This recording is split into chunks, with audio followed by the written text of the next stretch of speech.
Hi, everybody. I'm Krista Bradley. I'm Director of Programs and Resources at APAP. Welcome to this session. There are a few things that you might not know.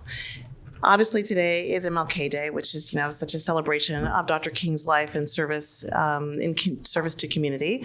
It's also the launch of National Mentoring Month. January is National Mentoring Month, and so that's why we wanted to launch a special new program that APAP has launched, thanks to a very long-time friend and colleague, Halsey North, who was a force of change and support and leadership in our field. We are officially launching the Halsey North Mentor Exchange, which is an initiative to highlight and connect leaders in the field with each other, regardless of where they are in the spectrum of their career, and realizing that everyone has something to learn and everyone has something to teach.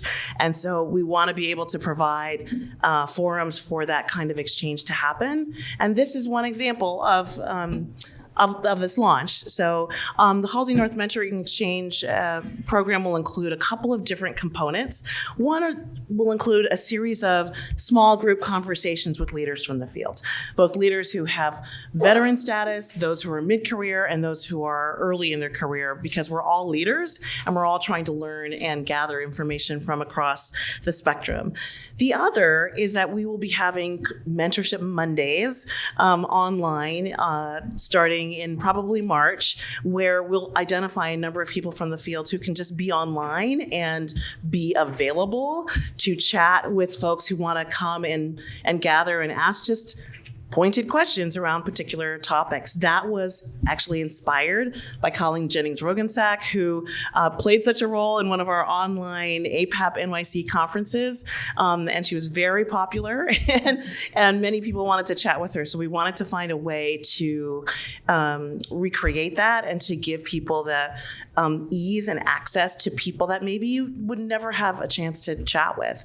And then finally, inspired by our former president and CEO, Mario Garcia Durham, is having a bank, of individuals who have deep expertise to be available and on call over in rotation, right? For people that are saying, gosh, I'm doing my first NEA grant. Mario was director of presenting and touring at the NEA. And give you all the secrets. Give all the secrets, right? So those are the three things that we're looking at, that we're launching. And so we're super excited to be able to do this at conference. So thank you for being here. I'm going to turn it over to my friend and my colleague and my former boss, Mario Garcia Durham. Thank you very much. Can you hear me? This is on. Can you hear me? Yeah. Great. All right. Thank you, Krista. And another round of applause, Krista, because the conference is winding down and there's a huge, huge lift. So thank you, Krista.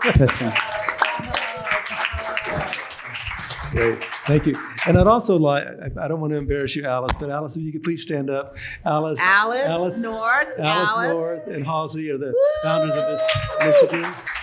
They've been critical to the success of this organization, so thank you for everything. So what we're going to do is, I just wanted to very quickly, like 2 seconds, and I hope my panelists don't kill me, but if you could please stand up and just shout out your name, your organization, that would be fantastic. I always like to know who I'm in the room with, just very quickly though. So do you want to start off? NYC for Arab Arts. Great. Lisa Hylas on stage Vacaville. Angela Arterizano on stage Vacaville. Can you please speak very loud? Hey, why don't we give him the mic? The hand mic. Hey, guys. You take this. A mic would be You want to pass that to each other? You start again. Start again. Ooh, I start again. Yeah. Angie Asim, Support Arab Arts. Lisa Hylas on stage Vacaville. Angela Arterizano on stage Vacaville. Chris Trevino, Rose Center for Performing Arts. Hi, I'm Hope Youngblood Heck, and I'm with Dance Entropy. Azari Aman, Missing Drop Music. Rukmini Mehta, Leela Dance Collective. Renee Williams-Niles, consultant. Go ahead. Brenda Varda, Word Space Music Space. Shreyash Palshikar, I'm an Indian magician, artist. Oops, sorry. Pam Spears, APAP. Michelle McDaniel, Florida State University. Hello, Emily Yates, Ellie Parade Creations. Lexi Wilbrand, College of Charleston. Hi, Isabel Causey, also College of Charleston. Heaven Dyer-Jones, Wood Performing Arts Committee. Azura Tayabji, also Wisconsin Union Directorate Performing Arts Committee. Naziha Rahman, Wisconsin Union Theater Directorate Committee. Savannah Lee, also Wisconsin Union Theater Directorate. Great. Andrea Cuevas, Marketing Director, just here as myself. Hi, Michelle Avitia, Arlington Music Hall General Manager. Richard Brown, Consultant. Pinar Goodstone, Urban Bushwoman. John Thomas, Goucher College. Hi, Ronnie De Leon, Japanese American Cultural and Community Center. Carrie Blake, Consultant. Becky Kale, Green Music Center at Sonoma State University. Louis Guggen, Anatolian Arts Institute. Thank you. Go ahead. Paul Brohan, Executive Director, Maudlin Center for the Arts, University of Richmond. Amber Weeks, Independent Artist. Cameron Archer, Gas South District. And I missed someone, walked away. Who was that? We got him? We're all good. Thank you very, very much. I'd like to know who I'm in the room with, so I appreciate that. So at this point, we have an esteemed panel up here, and they each have long histories in the arts and very important histories. But I'm going to ask each of them to give a brief bio as far as their background. I'll start off. I'm Mario Garcia Durham. I'm the former head of APAP. Before that, I was the director of presenting at the National Endowment for the Arts. And then I was 12 years in San Francisco, where I started the Yerba Buena Gardens Festival, now going on its 24th year. I'm very happy about that. You may know Linda Lucero, who runs it. And before that, I was one of the founding members of the Yerba Buena Center for the Arts in San Francisco. So, Colleen, you got it? I think I have it. I'm Colleen Jennings-Roggensack. I am Vice President of Cultural Affairs at Arizona State University and Executive Director of ASU Gammage. I began my life here as a dancer and choreographer, and then I went to Colorado State, where I ran the program there. I was at Western States Arts Foundation, the head of programs and professional development. I was at Dartmouth College, where I ran the Hopkins Center, and now I'm at Arizona State University, where I have been. During that time, I've been appointed by President Clinton to the National Council on the Arts. I serve as vice chair for the Broadway League, which oversees all of Broadway. I am vice chair of Creative Capital and a founding board member, which we have funded over 900 artists throughout the year. I am also a member of two international groups, the IPC, the International Presenting Commons, and the Directors Circle, where we have been meeting in other countries around the world discussing cultural sustainability and what that means. And I proudly chair the Halsey and Alice North Alumni Board Committee awardee. So I'm going to leave it at that, hand it over to Ken. My name is Ken Fischer, and I'm from the National Champion University of Michigan. We also have arts there. So for 30 years, I was president of UMS, the University Musical Society, which is the oldest of the university-related presenting organizations in the country. And we were honored in 2015 to receive the National Medal of Arts from the President of the United States. And it was my privilege to receive it from him on behalf of our organization. But I didn't get into this field till I was in my early 40s. I had a career in higher education, then I had a management consulting business, designing conferences and seminars. And I can't tell you how important, we're going to talk about how important this organization is to us, but I was a newbie at 42 coming to this conference. And we'll talk later about what it meant. I am the father of one kid, and he runs the app store at Apple. He's in his 21st year at Apple. So if any of you use apps, thank you. You're helping the kid. I really appreciate it. And then he has two grandchildren that mean a lot to us. See, I'm an old guy. I'm going to be 80 on my next birthday. Wow.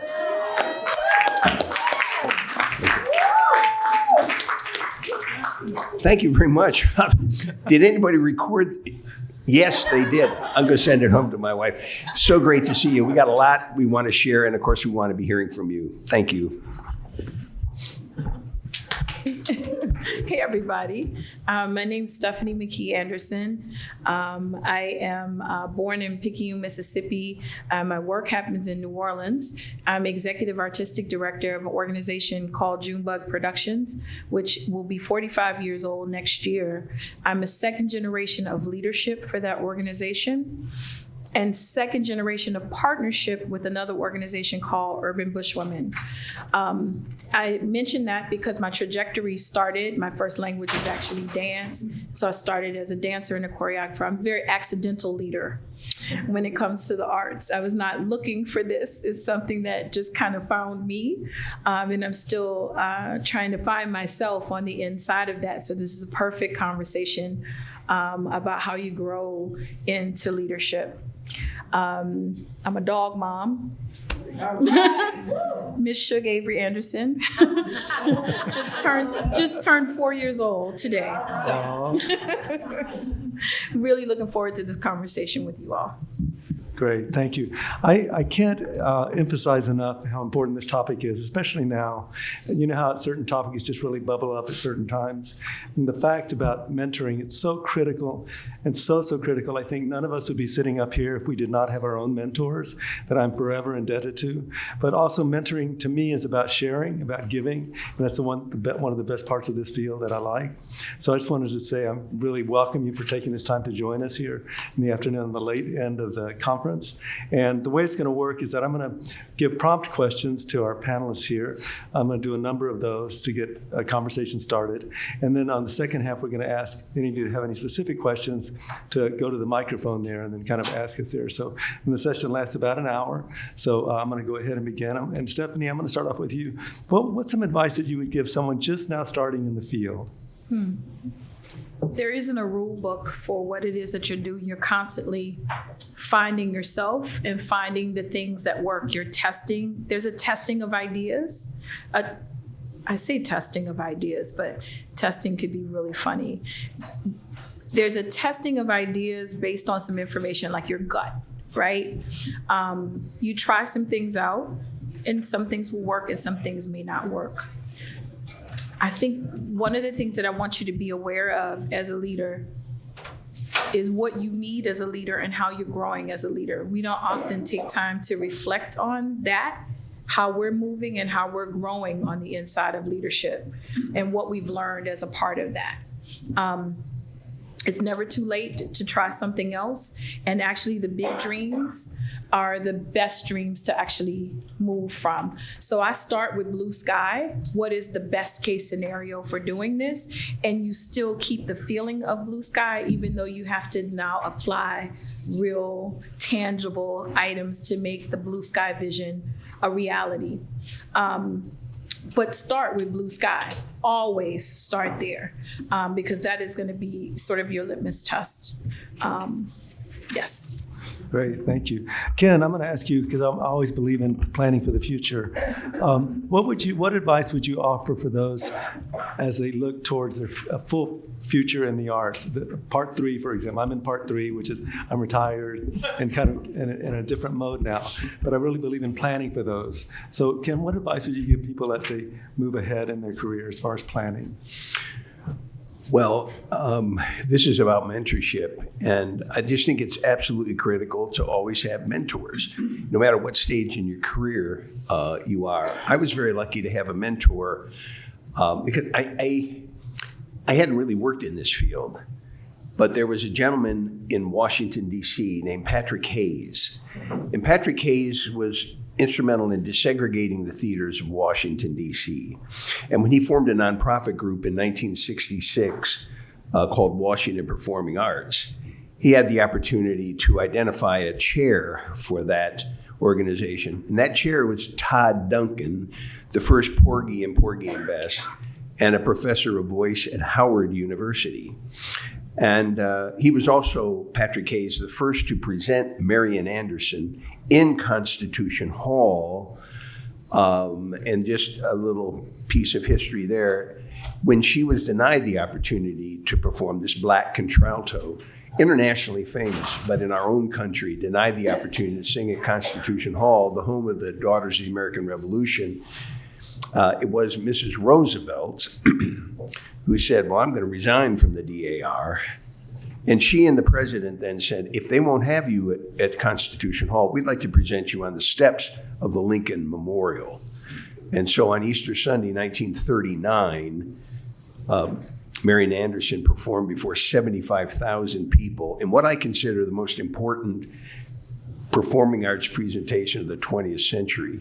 Anyway, Patrick Hayes was my mentor as I was getting into the field because it was brand new. And I went and spent 4 hours with him, my wife and me, asking him every possible question I could about this field because I had not had the experience.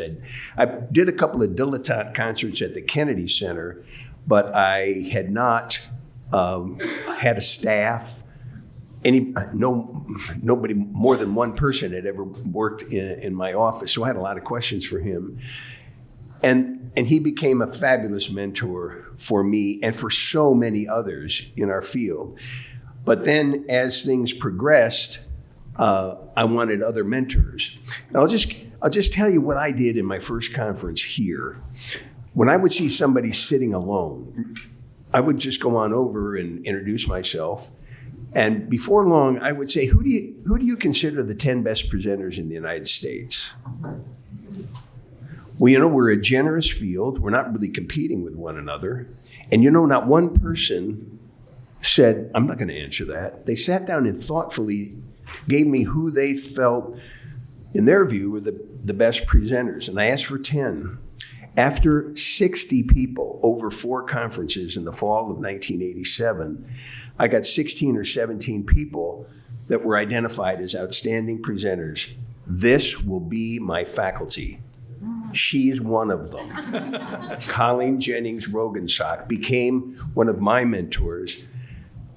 And so what was that about? It was about not being afraid to talk to somebody. It was going, sitting down. We're not scary, and we're generous in this field. People want to get to know each other. We got name tags that are really big, okay?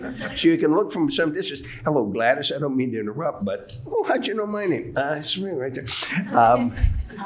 And so these people became my mentors and have continued to do that. In fact, they're my best friends right now, not just in this field, but because we're all in separate communities. Whenever I go to a community where one of these friends is, and they're now international, they want to show off their community. Like Benson Poa in Singapore, never, ever come to my city or have somebody come to my city that you know without my knowing in advance. Okay? I'm telling you all, Ann Arbor, Michigan is an interesting place. I want you to feel welcome there at any time. And I will take you to the top of Burton Memorial Tower. And you will play the 4th heaviest carillon in the world. Yes, we have 110,000 in our stadium. But when you perform on the carillon, you perform in front of 126,000 people, and we capture it. So, mentors now, mentors always. That's my advice. Great, thank you very much. One nuts and bolts lesson I would add to that is this is the arts, but it's also a career. And so it's never too early to begin planning your financial life and your career with your job and setting up for retirement, setting up for all of that. I know it sounds, for many of you in this room, it sounds very, very far away, but it comes to you much quicker than you think. And those planning steps early on, which I was advised about, have really helped me in my career. But Colleen, do you want to answer what advice you'd give to someone that is starting the field? First of all, welcome to the tribe, because this is a tribe, and you are tribal members. There are elders, there are middle, and there are young people coming up. We will be with you for the rest of your career. What I found is, and Ken is right, my mentor was Shelton Samfeld. He's no longer with us. He welcomed me into this business, and he pushed me out of the nest and said, good luck. And people say, God, that's sort of scary. I said, that was the best thing he could do, because it was up to me. So the first time I went into the exhibition room, nobody knew me. And I went to say, I'm looking at this artist, blah, blah, blah. And they literally looked over my head and said, "Where's Shelton?" And I had to say, "If you want this gig, I'm in." And he knew that. He also was really great at saying, "You just don't get to come to the conference. You get to work the conference. Volunteer. This is an enormous day today." Dr. King said, "He who is greatest among you shall be your servant." Serve. Volunteer for the welcoming committee. Volunteer for, say, being on a panel. Because I believe that this is mentorship. Not this, this. And you have something to share. This is now, how many of you, this is your first conference? Okay, keep those hands up, because next year you will all be mentors and you will sign up to have someone to mentor because you have something to say. So I think that is critical. I think it's also critical as you look around the room, as Ken did, and you figure out who you want to speak with, you not only say, "Hey, I am Colleen Jennings-Roggensack. I would like to spend some time with you. May I have 20 minutes of your time?" I just recently met with some students who were here. Anyone can give you 20 minutes. 20 minutes is a cup of coffee.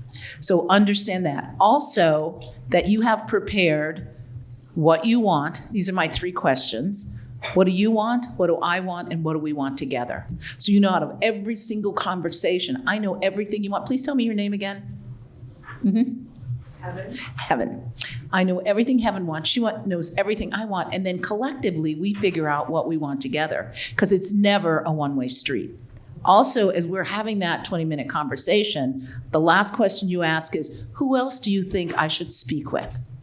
Because that person, now I've spent 20 minutes with you and I know. And may I use your name for the introduction? And better yet, can you make the introduction? And in the days of Zoom and email, everything, that's really easy and quick to do. I also think one of the things that is critical as you go forward is to understand, even if we are speaking, and tell me where you are from? Los Angeles. I don't know well, I actually know something about Los Angeles, so, okay. I want to know not just what your organization is, but what are the communities that you serve? Our mission is connecting communities. I run a 3,000-seat theater, a 300-seat theater, a 70,000-seat arena, a 14,000-seat arena, 70,000-seat arena, and we just built a new 5,000-seater. I have 75 full-time staff, 156 part-time staff, 163 students who work for me, and 600 volunteers. Somewhere along the line, I'm going to say, LA, you know what we're trying to do in LA? Do you know this community leader? Do you know that? So you have a sense that the person isn't just that organization, but the community that we serve. I will also say you are now part of an international tribe. There isn't one community that is not represented here that isn't a global community where you live and serve. So when I spent time this summer in Germany or in the Netherlands or in Chile, I'm meeting with colleagues because those very individuals live in my community. I'm from Arizona. 67% of my community is Latin A and predominantly Mexican.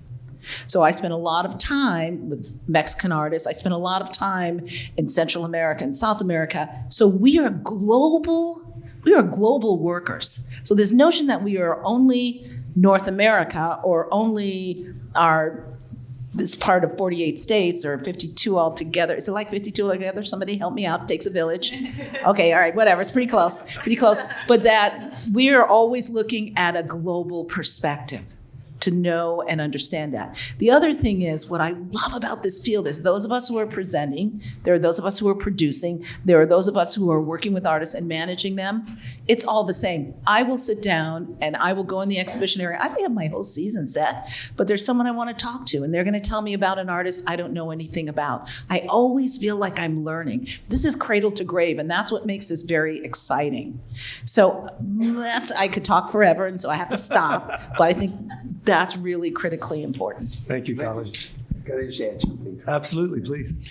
I just want to, when Colleen was saying you got 20 minutes, you might want to ask her, tell me a little bit about you and your background, because we tend to want to start with my job now. But if you can just intervene and say, no, I'd like to know a little bit more.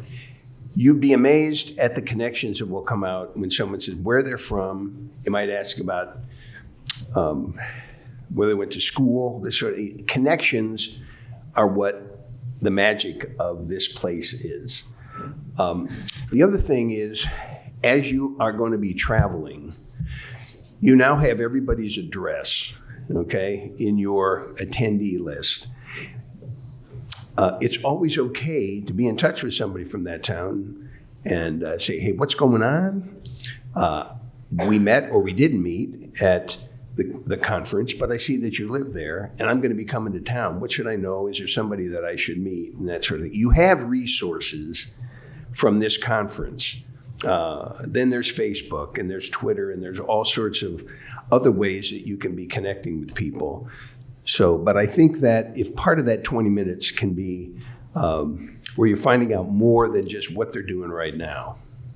And I would just add on to that, and Ken, one of the things Ken does is if someone, not Ken, someone from Ken's community is coming to the Tempe or the Valley of the Sun in Phoenix, they will say, Ken Fischer told me I should come and see you. Ken Fischer said, you have this great program. Can I come to your show? I have gotten not only deeper and lovely friends, but I've gotten donors. Right. So Ken's folks move there. Like my folks go to Ann Arbor, I go, look up Ken, figure out what's going on at UMS. I'll get you a ticket into whatever that is. And all of a sudden, we've created this larger network. I say it's important because you don't have to carry your water by yourself. Other people carry your water. So when I come and see you, Heaven, I'm say, I already know her. Let me tell you what she's done and what she's doing and how great this is that she is in your community. Likewise, I'm coming to LA, and I actually go to LA quite a lot because we have a campus there, but we're gonna meet, we're gonna have lunch, and I'm gonna say, you know, it's just with the mayor talking about you, saying what a great job you're doing. Understand, we carry each other's water, and we do it proudly, and we do it joyfully. Thank you, Stephanie. And sometimes people do that and help you carry your water and mention your name, and you're not even in the room. Exactly. That's another power. Sometimes people are mentioning your name, your work inside rooms that you're not in, but you get a phone call somewhere. So relationships are so very important. Source to source, and the level of investment in you and your work and who you are and how you lead is really very important. I'm reminded of I came to this space through the Leadership Fellowship Program. Right. I run a very small organization that's situated in the South. So for me, I wasn't even sure that this was the right space for me to be in. But it helped me go on a trajectory of finding my folk, finding the people to help you carry your water, to talk about your work, to be able to be your cheerleaders outside of your home communities. And I found myself in other spaces, or my work talked about in other spaces because of folks like the folks here in this network. So. Great. Stephanie, I'm going to ask you a question in 1 second. But one thing I wanted to add to this part of the conversation is it is about community, but it's also recognizing that you are being noticed. This is not a very large community. And so as you start this, keep in mind that you are building your own career. You're also building your own reputation. And oftentimes people don't recognize that. People may not say things, but they're watching how you operate, how you move in a room, how you meet new people, what you're about. And they're really watching and noticing. And so I've just noticed that in my career. So kind of keep that in the back of your mind. People are watching and seeing how you're operating. So Stephanie, the question I have for you is, what do you wish you would have known when you started about working with audiences and communities? No, that's a good question. Well, it's interesting because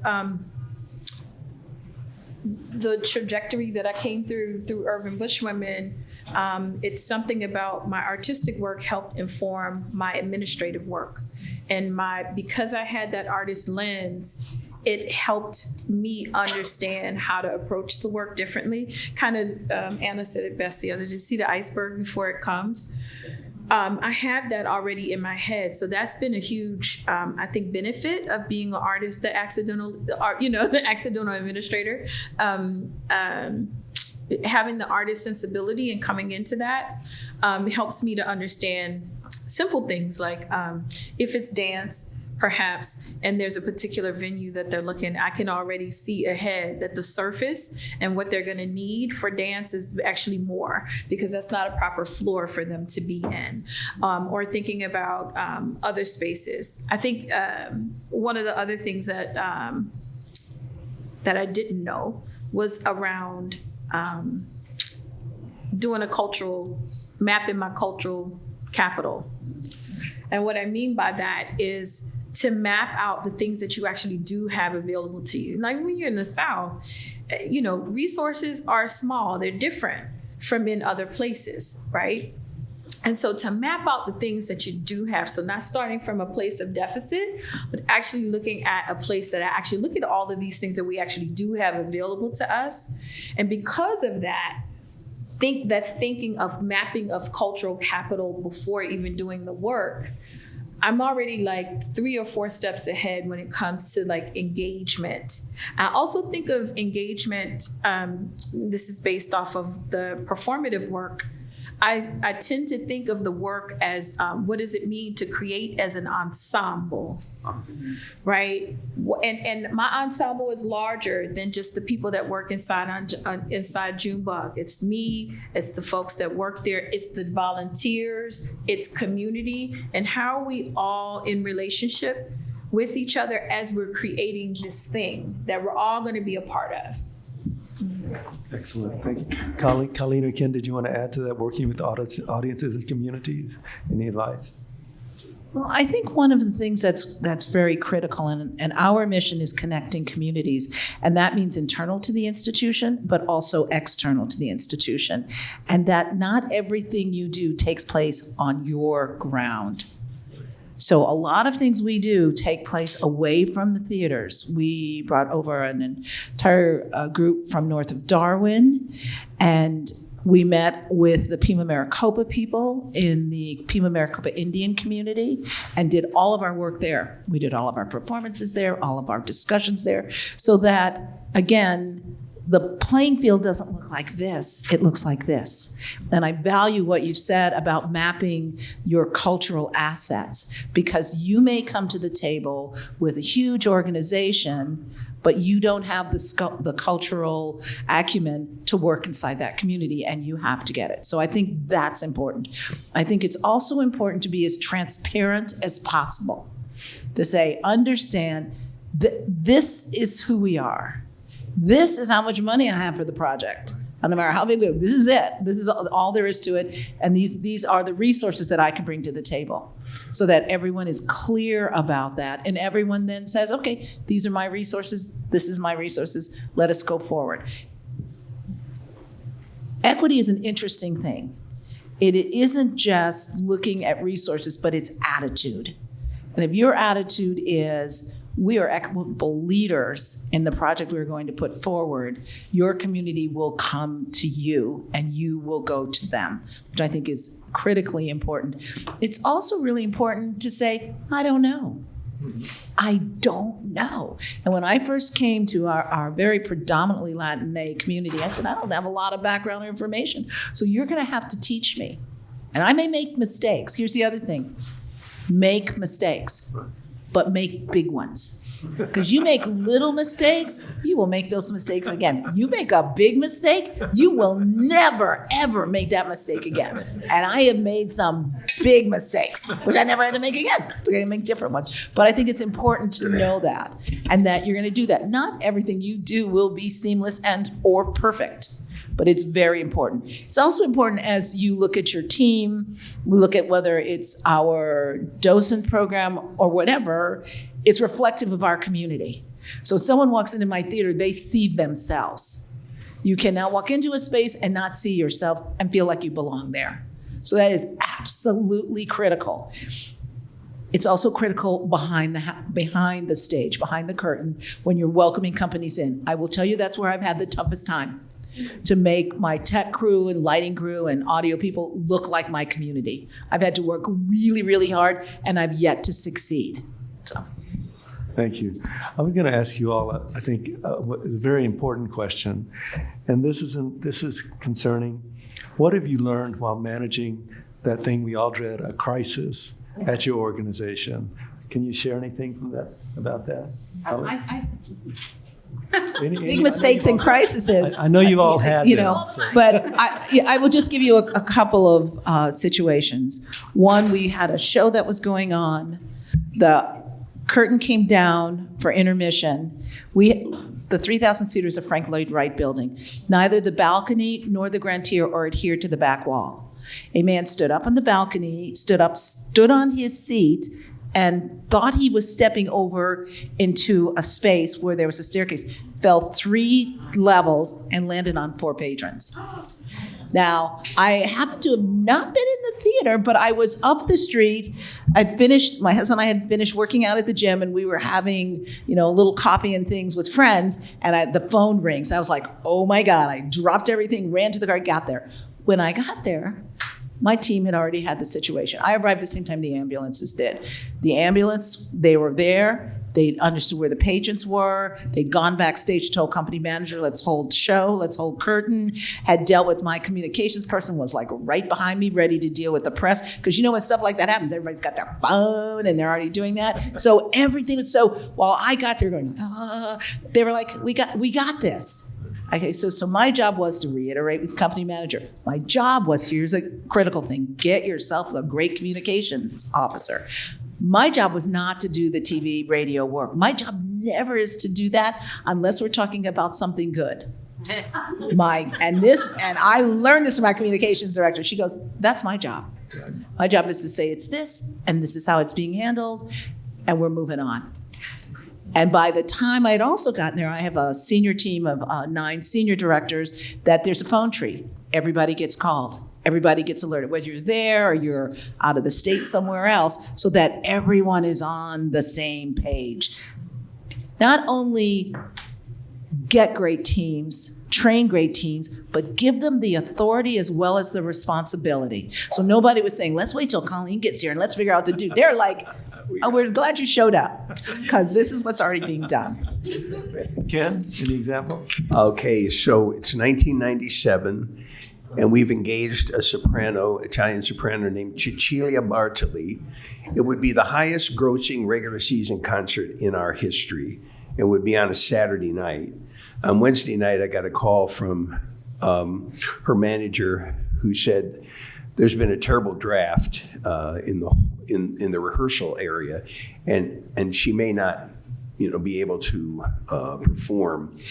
And actually, maybe get my days mixed up. Anyway, this was in Akron, Ohio, and I went home, grabbed something to spend the night with, and Akron sat in the lobby of the hotel, because there weren't that many hotels, and her boyfriend, Claudio, passed through and said, Ken, Cecilia is devastated. She did not go to the donor dinner. She was just very offended by this thing, and so she's sleeping upstairs. And I said, well, just let her know that I'm here to support any decision that she makes. And so the next day, she and I had a meal together at around 12:30, at which point she was a baritone, and said, there's no way I'm going to be able to perform. And I said, well, the people of Ann Arbor, we'd like to have a statement. And I jotted something down as she whispered it. Then I headed back to Ann Arbor. And back then, remember those brick telephones, driving the car? I called our artistic person.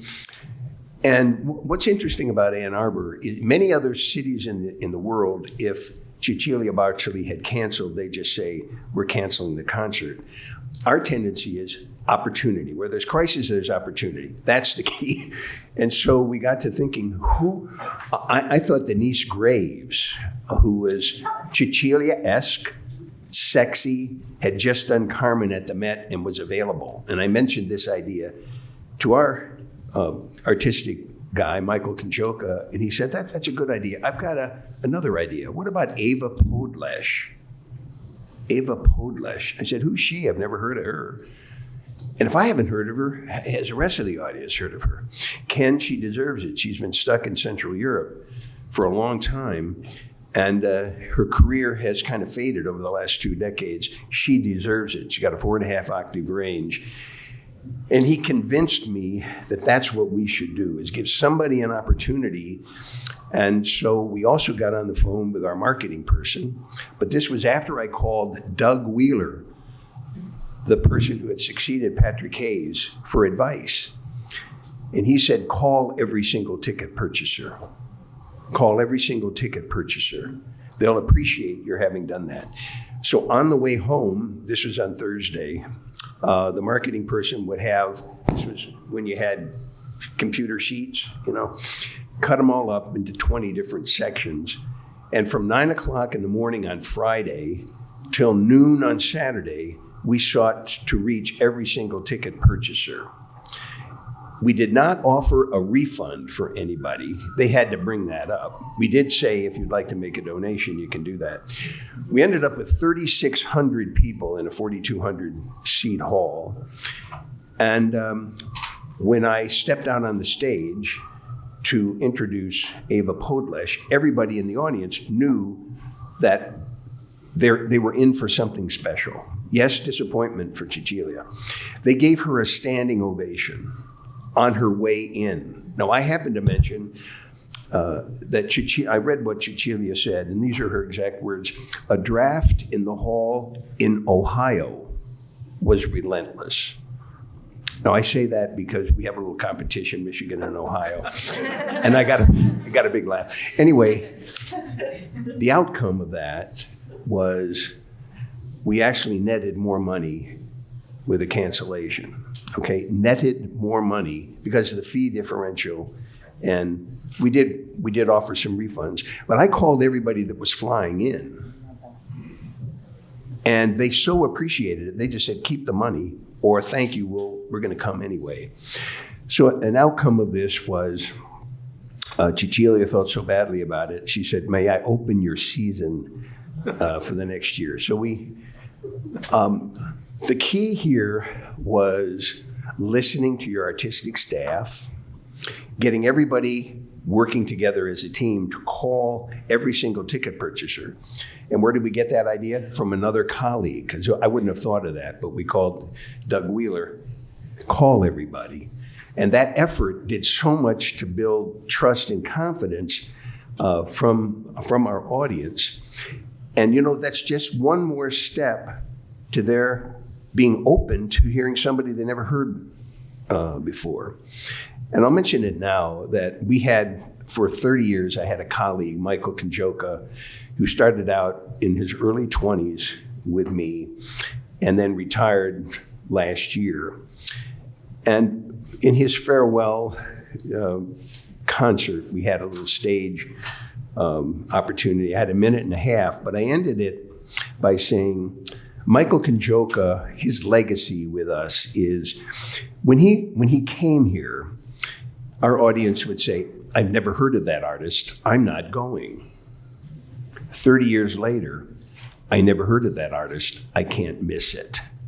Now that is a significant different way of thinking about things, but that's Michael Konjoka's legacy, because he built this kind of confidence within our audience.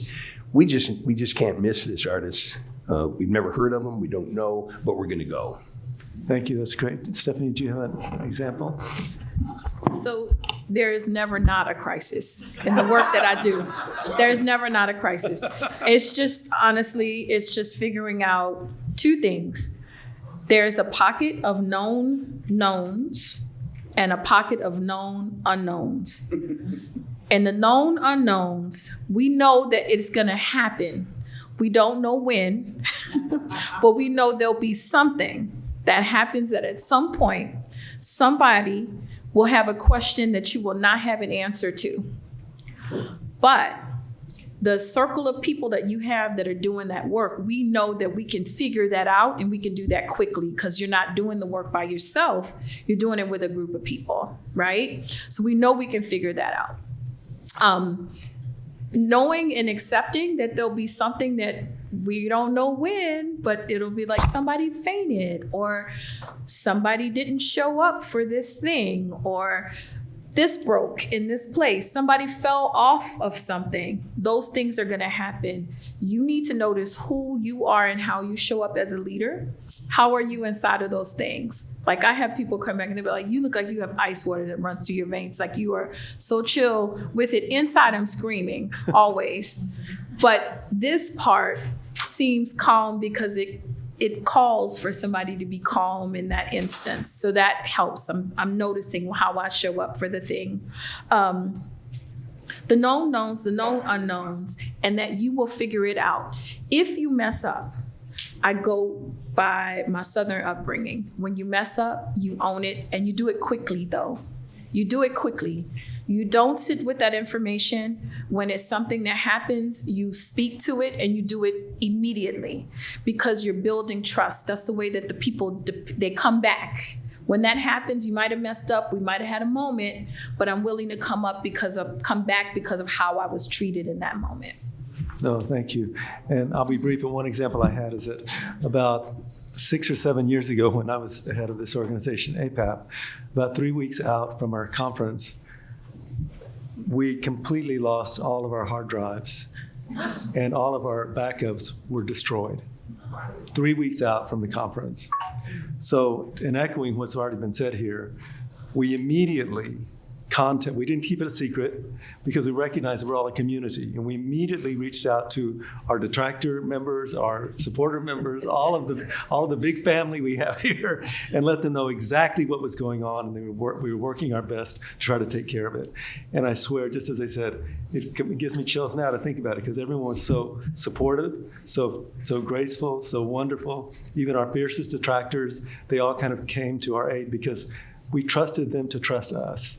And so that is something, and what you see sometimes on the media is like with large corporations, like they'll clam up, never do that. They keep it interior like no one's watching. And that is the exact wrong thing to do. You're part of a much larger group and building trust and taking advantage of that really does help. So I know we're kind of running out of time. This is great. I'm gonna ask the panel one more question, then we're gonna open it up for your questions. So please have those at the ready and I'll ask you to line up at the microphone there so everyone can hear. Do we have any questions? One more question. I'd like to get as many questions answered as Do we have any questions? We do have some. I'll come up with You want to go to questions? Okay, we'll go to questions. I would stand so everyone can hear. Thank you. I don't really need a mic, but I've learned how to use one while I'm at the conference. Use the mic. So I'm Michelle McDaniel. I'm with Florida State University. I am the Director of Production and Performance Halls. So I'm not here as a presenter nor as a booker. I book the space for others. I was at a session earlier this week and Baraka was speaking and she had just the most amazing pearls of wisdom for me. Oftentimes because of my role, and I was commiserating with my friend John over there, is that a lot of the times like we're the no people. We have a gigantic bag of no's because while I want that blue sky, I immediately start thinking about all of the things that go into it. And we have to have the ideas, right? We've got to have the idea people, but then we also have the doer people. And so I relied heavily on my boss as a mentor. I also relied very heavily on my former boss from Citibank. Another session we had, again, John was there, was speaking about compensation and equity and how I'm possibly facing leaving the arts again because it's very difficult as a single mom with 2 kids to try to make it. I am here meeting every single person that I can, from presenters to performers, because I don't know where it's going to end down the line. I've already reached out to Chris Hecox. I want to absolutely get involved in APAC. I absolutely love, and I've been rejuvenated by this entire experience. I've met and I've overheard just so many people say, oh my gosh, like everything about this is amazing. Like I love all of this. And so I'm sitting down, people are in the middle of eating breakfast and I just start sitting down and talking and eating with them. Yesterday I was sitting at a table by myself eating lunch. Someone was at a table next to me, had just got their lunch, said, hey, come join me. We both went to the School of Theater at FSU together, years apart, but like here we are all together again. And so I'm all about wanting to have more mentors because I know of my shortcomings. One of them being, how do I get them to yes? How do I know this isn't going to work? And one of the greatest lessons I've learned was from Philip Seymour Hoffman. I worked under him with Labyrinth Theater Company. And when you know as a production manager that no is the answer, you can't come with no. You have to come with all of the researched reasons why and let them decide that no is not going to be the appropriate way to do it. Right. So I still know some of my challenges as of how do I get them to where I want them to be? How do I get them to see my vision? And so that's something I'm working on. That's something I would love to have a mentor help me with. And I would love to just meet people and become more involved, become more part of the community. So thank you. Great. Can you tell us your name again, please? Michelle McDaniel. Okay. 2 L's, the whole package. No S on the end of the last name. You can't handle more than one of me. One of the things, Michelle, I think is really important. Jeff Rollins is my director of production. So when I say I have a senior team, it's the production team, it's the programming team, it's the ops folks, it's our communications folks, it's my business office, my HR people. We collectively look at everything together. Because I believe in production that no is the first word that's out because you're thinking about time, energy, resources, what happens there. So then we begin to talk about that internally. We actually have the luxury of bringing an artist in saying this is going to be a really tough gig, hear from the artist, and that there are occasions, Jeff just talked to me last week saying, hey, these are 3 shows I'm uncertain about. Can I fly out and do the advance and then come back? So I think at the very start, like we're saying, hey, what we want to do is bring that Pina Bausch Rite of Spring with Jamais No Gagné, and it's going to be 8 tons of peat on the stage. What do you think, Jeff? No. Okay, now let's talk about how we get to yes, and what does that mean for the artist and for us. So I think that's really important, and I would be happy to also share that Jeff's information. I would love that. Because he's a really great and thoughtful person in that process and how we do it. I would love that because that's one of my challenges is being in a university. You don't really lose your job at a university. So you can be there forever, be miserable, be salty. You get a lot of the saltiness and they just don't like it. And they come in at 22 and they're already 80 and you're like, like to quote Bethany Frankel, I come from a place of yes, like I want to make it work. And so, like I said, Baraka had an amazing advice of reaching out to the other organizations that come to me. Then there can be a fractious relationship sometimes because they see me as a barrier. And I want to open that up and say, no, I want to make this successful for you. I want your audience to have a wonderful experience. Let's collaborate and come up with ideas to do that. But I also have to figure out a way to get my team.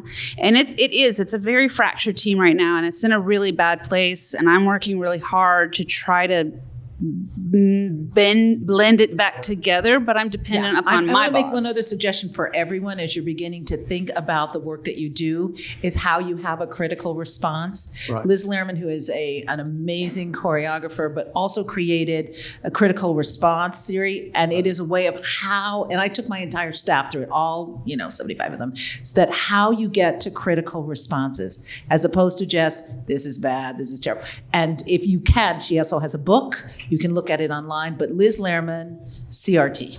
Right. Great, thank you. And one other point I think you bring up, as you develop your career, you'll need to figure out a way to have what I call a compassionate no, which is not just no to say no because you have the power to say no, but to really get where the other person is coming from and why they're asking you the question. Here at APAP, as you can imagine, is the head of it. I had so many requests from so many good-hearted people that I could not do, but I would answer no with compassion to find out why we were saying no. And that really does help a lot. I think this is absolutely. Yeah, absolutely. And I believe in that, a transparent no. Perfect. Does someone else have a question? There's this hand went up, that hand went up. Can we go to the microphone, please? Yes, please use the microphone. Yeah. So Shreyash Palshikar, my question is about, I'm a first timer at the conference and a lot of other people raise their hands as first timers. What does sort of, from your point of view, ideal follow-up look like? Like, I feel like a lot of us have had all these conversations and then, like you said, we have this contact information and, I keep thinking from your point of view as the senior type people, what's a good way for us to continue that engagement without annoying you, realizing that you're busy and experienced and expert and also have a lot to offer us? Well, I don't know if I got all the answers to that, but I just want to point out Christopher here, his is the only badge I can read because everybody else didn't do what he did. Okay? So that's a critical thing. One of the things I do too is I have a camera with me, and hey, can we get a photo? Because I'll forget what the name and then take a photo with a badge. Then why not follow up? Great to meet you. But you have to get the contact information. And we know how to do that now. You got a kid who works for Apple, you know about AirDrop. Okay? If you don't know about AirDrop, it's a very simple thing to do. Also, business cards are not that many now. But the importance of follow-up, that's how folks are going to remember you. Something else you might want to consider is sitting up front. If you got a speaker, speakers and so on, you can be the first one to engage with that speaker. And depending on what you want out of that, it can be, hey, can I be in touch with you or something? Then you exchange information, that sort of thing. But there's just a lot of little hints at how you can remember and then follow up when you get back. So and I cannot remember the name of this book. It was written a long time ago by this woman. It was like, she worked in public relations, but it's called A Personal Touch. And one of the things that she talked about was when you're at spaces like this, there are a lot of people. Folks meet a lot of people. The one thing that personal touch will do, and I've actually did it with my work, especially when I'm trying to cultivate a relationship, is to try to recall the one thing that as I'm talking to someone that we talked about. So there was a young woman that I talked about today who said she performed at the Jazz Festival in New Orleans. And we talked about the international festival to happen in Lafayette.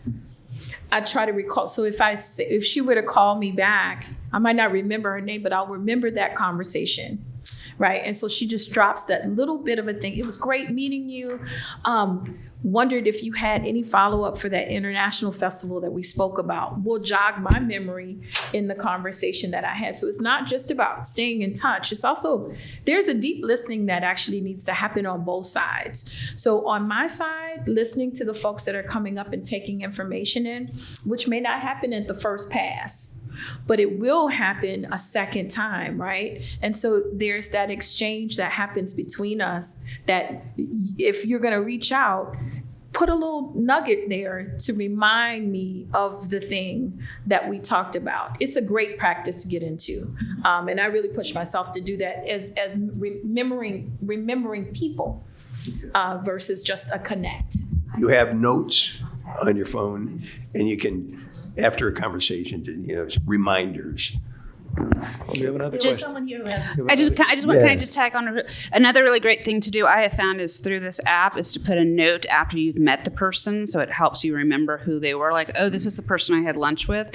And I've also found personally for me is that if I get up and I speak in front of the microphone, people are starting to recognize me, and I'm starting to meet people only because I'm speaking and making myself out there. Thank you so much for the panel. I appreciate it. I'm Lisa with Onstage Vacaville. We're first-time APAP members, and I'm here with Angela Arteritano. She has a master's degree in choreography. I'm getting my master's degree in art administration. I think the two of us are so dedicated. The challenge is that how do you get a community or community leaders or someone to invest in what we're doing? Because I just feel like we have all of these great resources, great ideas, but there's no one in the community that's really invested in us. And people keep saying marketing, marketing, marketing. I mean, I go to every single chamber event, Soroptimist, Rotary, you name it, I'm there.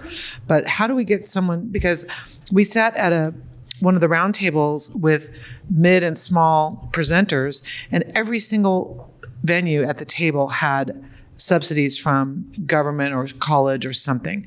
We have zero. And what we're doing is amazing. I mean, Angela is amazing, but how do we get people to invest and believe in what we're doing and hopefully pay for it? One of the things, especially in Arizona, we don't have large philanthropic organizations and we don't have large businesses. So the individual is what's important to us. And we do several things. There was no membership program when I got there. So we started out a small membership program and we grew it. Just as Ken said, you are the person. So if you contributed X amount of dollars, you get to have lunch with me.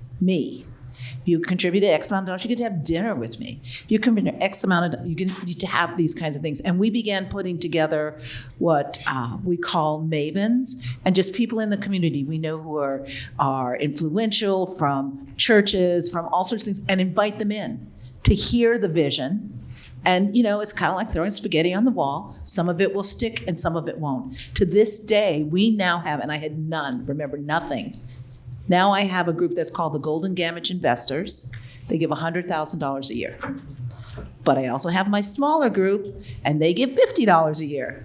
I still see them. But every one of them started out at that level, and we grew it. Travel's another way. Every year I bring a group of donors to New York. And you have to give it a certain level to come. And what that's done for them is they get to have an insider view, your view, see how you are respected, and then it opens up other things, and they go to other areas where funds are needed. And I like to say that this happened overnight. I've been there 30 years. Hopefully with you, it can be 5 years or 7 years, but just to start that way, and they just need to see you, hear what your vision is, learn something about the artist, and build and grow from there. Yeah. Stephanie? Your mapping helps you to find your people. So I keep saying that, and I know it sounds very simple, but finding your folks and knowing who your people are, it's less of a marketing strategy more than it is an organizing strategy. So for instance, Junebug Productions is a small organization, but High Arts here, New York, is also a small organization with a very similar mission.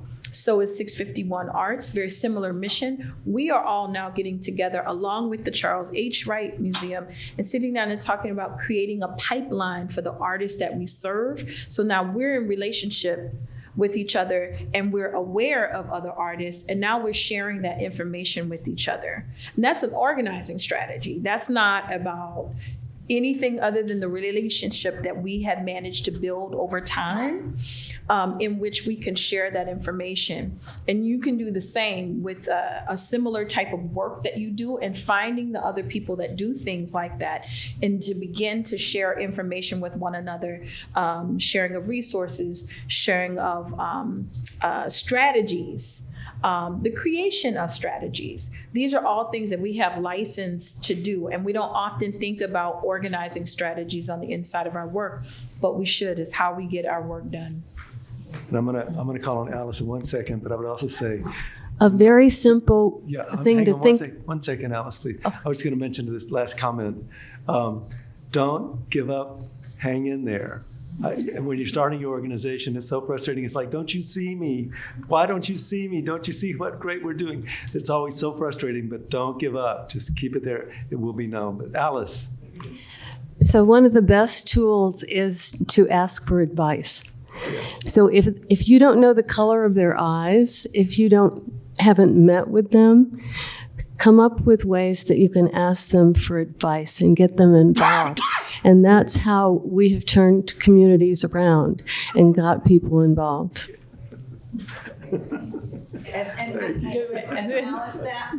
That's the most brilliant thing, because people will give advice, and it makes them feel good. It makes them feel like they've helped you, and it leads them on another way. And also, just as you ask the next person you're going to talk to, ask them who else you should be talking to. And it is after 3 o'clock. I don't know if other people have other things. Lined up here. We got it at 3:15. Yeah, we got. Oh, good. Thank you, Michelle. The other side of it is that if you ask for money, if you ask for funding, they'll give you advice. Exactly. So ask for advice, and that's how to get money. It's worked for me. All right, so we'll take one more question and then close our session. Hi, I'm John Thomas. I'm the live events presenter at Goucher College in Baltimore, Maryland. I'm the first person, at least in the last 10 or 15 years, to do this work there. And so I'm sort of putting things together from a lot of sort of broken pieces. And, talking about mapping our assets, I have a 1,000-seat theater, I have a 200-seat theater, I have a 100 to 600 person flex space, these amazing rooms that I can work with. My budget is all different corners of the college, and I have to go dig around. The college doesn't know quite what they want to do with what we have. I can look at some of our peer institutions that have similar spaces, and they have, the performing arts series at such and such college, and I'm trying to build that together. But again, I don't really have the full support of the college for that. So I'm curious, those of you who have worked at these university and college-based performing arts systems, what advice would you have for someone who's trying to sort of navigate the competing interests at a place like that to move forward? And of course, we're all suffering budget problems and the demographic cliff that's coming and those sorts of things. I think what's really important is who are your people on the campus that can carry your water to the president and to whom your authorizing environment is. And meeting with faculty and at faculty council meetings, staff council meetings, and finding those individuals to carry your message forward. Also, those members in the community that actively support the institution, either politically or financially, for you to get to know them again so that they can carry your water forward to the president, who needs to support the work that you're doing. Every college is aspirational.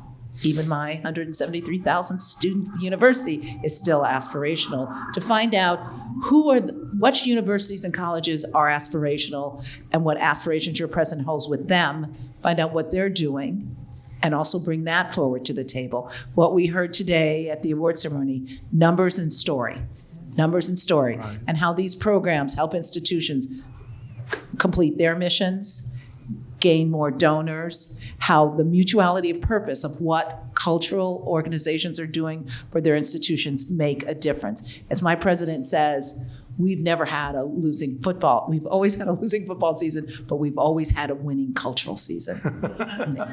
I would... And don't tell him I said that about our Sun Devils. It was when we connected the mission of the university for the president and the provost, when I was demonstrating how we meet that mission of teaching, research, and public engagement. And they'd never seen us beyond the public engagement part. And we had evidence of how deeply we had connected to the academic units. And it was really, you think about what you're putting on the stage, and you just begin to ask questions. Well, what was in the mind of the choreographer? Where's that choreographer from? You'd be amazed of how you can connect with physics, history, women's studies, all these things. I was able to go to our president and provost with evidence of how we were meeting the mission of the institution. And that was then the first time in 110 years that my organization had gotten direct funding from the university. So it's deepening your engagement with your community, but also the uniqueness of those of us connected with colleges and universities is how we can provide that context and care about the context. Something else I would advise, every year there are awards given to faculty. Well, in Ann Arbor, we've got about 40 people that get awards. I started the first year I was there to send a note to every one of those award winners. The University Musical Society is proud of you. We'd like you and 3 guests to be our guests for a concert. And nobody else was noticing their award other than a few people in their department. But when somebody else around the institution was noticing, they all showed up at these concerts. Then the magic was, one year I gave a guy an award for a piece of research that he'd done. 10 years later, he was the friggin' provost who controls the budget. And I went in to visit him and he said, "Oh, we met. You're the guy that gave me those free tickets." And I have to tell you, in my office, they're called the Ken Fischer letter to this day, and we send it to every new faculty member that comes in, whether people win awards or not. Anyone coming to the campus, I say, "Have we gotten our Ken Fischer letters out?" That's what we call them in our office, and they do work. And when I was at the National Endowment for the Arts, we had the Ken Fischer visit because because of the caliber of the program, they were almost constantly funded. It didn't matter, but out of all the recipients, they were one of the ones we could always count on to do follow-up with us personally to say, how can we improve what we're doing? And they were almost at 100% already. So yes, Ken. Yes. Thanks so much. And Goucher is a great school. Yeah, good luck. So I want to take this moment to thank our fantastic panelists, Colleen, Stephanie. And thank you all so much for coming, Pam. Thank you all so much for coming. We appreciate the time. If you have any questions for us, please come forward.